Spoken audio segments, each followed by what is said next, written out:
दोस्तों, आज के क्लास में हम लोग दो सवाल का बारे में डिस्कस कर रहे हैं. നമ്മുടെ ഗ്രൂപ്പിൽ മൊത്തം എത്ര പേരുണ്ട്? അപ്പോൾ നമ്മുടെ ഹമാരെ സമൂഹ അറിയാലോ, ഗ്രൂപ്പ് സമൂഹമേ ഗ്രൂപ്പിൽ കുൽ എന്ന് പറഞ്ഞു കഴിഞ്ഞാൽ ടോട്ടൽ മൊത്തം കിത്തനെ ലോകെ എത്ര കിത്തനെ ലോകെ ഒരു കാര്യത്തെ പറ്റി ചോദിക്കണെങ്കിൽ കിത്തന എന്ന് പറഞ്ഞാൽ മതി. ഇതിപ്പോ കുറെ പേരെ പറ്റിയാണല്ലോ. അപ്പൊ കിത്തനെ ലോഗ് ഹെ ഹമാരെ സമൂഹമേ കുൽ കിത്തനെ ലോഗ് ഹെ. ഇംഗ്ലീഷ് പറയുമ്പോൾ how many peoples are there total in our group. അടുത്തത് അതിൽ എത്ര പേര് ആക്റ്റീവ് ആയിട്ടുണ്ട്. ഇത് സിമ്പിൾ ഹിന്ദി ഉണ്ടപ്പോൾ നമ്മൾ പഠിക്കുന്നത്. സിമ്പിൾ പഠിച്ച് പോയാൽ മതി, അതാണ് നല്ലത്.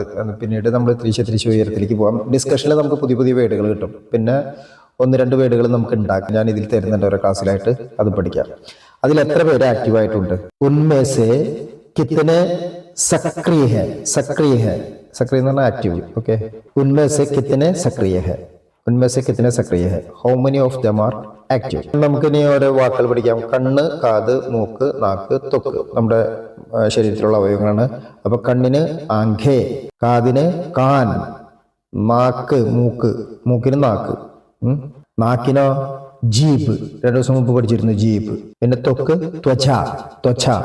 Okay, eyes, ears, nose, tongue, skin. അപ്പൊ അത്രയും വാക്കുകൂടി പഠിക്കാം. ധന്യവാദ്.